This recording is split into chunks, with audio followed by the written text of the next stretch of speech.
Switch up the order a little bit to give Mark some time with these visual aids.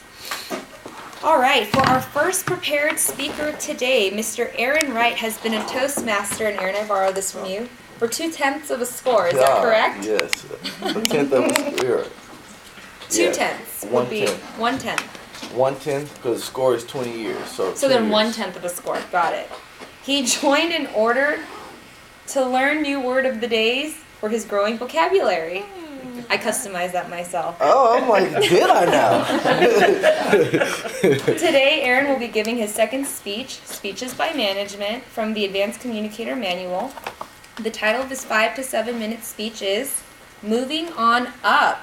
Please join me in welcoming Aaron. Thank you. Toastmaster. Is it started? Okay. Hello, everyone. Our new members, some more seasoned members. I won't say old because none of us are old in the 2-year club.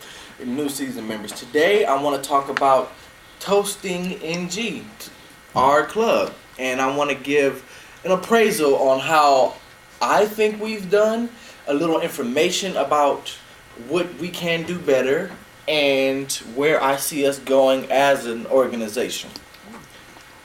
I was here from the beginning stages of us establishing our club about a 10th of a score ago, as you know, as you know. And so I've really been able to see the club transform and become what it is today.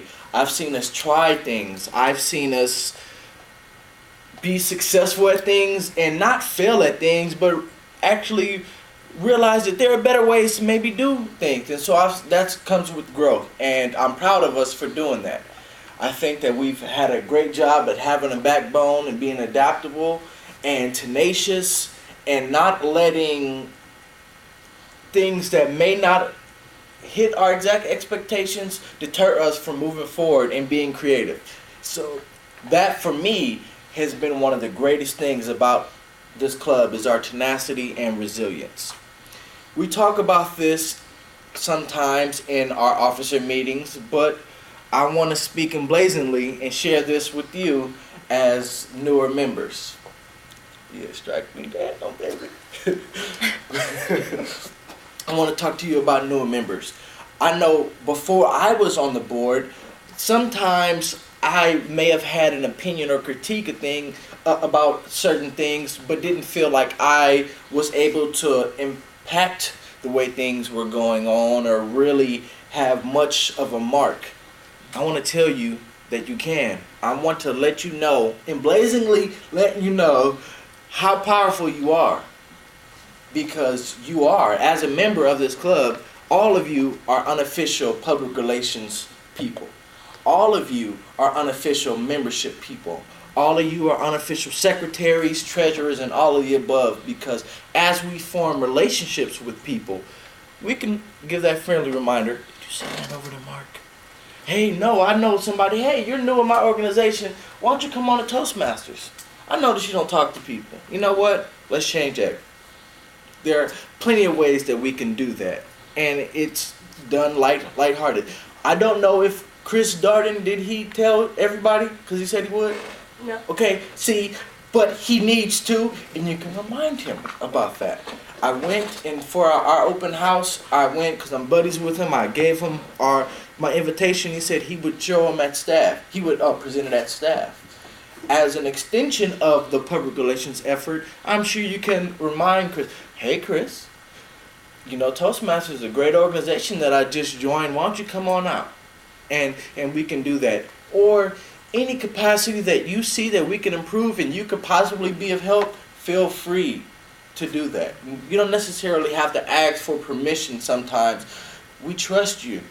If we thought you were not in line with what we want, we probably would let you know, pull your coattail, and make sure that we say something beforehand. Definitely want to keep that up. I also think that as a club, well, we've done that as a club and really into helping the new members have structure. A lot of you guys have your first few speeches scheduled. That's something that we didn't have when we started. But you've done that, and it's great. And I think that is a testament to how far we've come as an organization, how far we've come as a club and close-knit club, to where we even are confident that we could facilitate a trajectory path that way, and not feel like that we can't support that, whether it be our schedules, not having this communication acumen, or whatever the case. I think it's great that we've done that. I will say that there are always opportunities to improve. One suggestion that was made to me by a non-member, by my boss, because he had an opportunity to come and see our meeting. It was an open house, and he seen me speak in several different scenarios, and he suggested something to me. He said, "Aaron, you feed off of body language and emotion. That I can tell that is a part of your communication. When you aren't able to communicate that because you're on a phone conference, I can see sometimes either you speed up or you're fiddling trying to get your message across, and I wonder how, if I'm on the receiving end, how am I receiving that? I can't see your hands, I can't see your facial expressions, your vocal variety, things that we focus on so much here." Mm-hmm. I would suggest, and I think it's totally applicable, if we could maybe shed some light on opportunities for us to speak in a situation when we are face to face, because there are several elements of that can be very powerful. And so he made a suggestion for us to maybe consider that in our speaking, and actually gave an emblazoned compliment to us in this emblazoned meeting, because we had a cross-functional meeting in which we talked about this. Overall, excellent job. I'm astounded by our progress and the change that I've seen in us as an organization.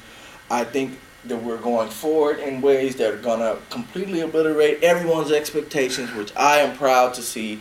I want to remind you all that you are all officers. You are all part of the Toastmasters Club. One here, all for one, one for all. And that's how we move up. Thank you.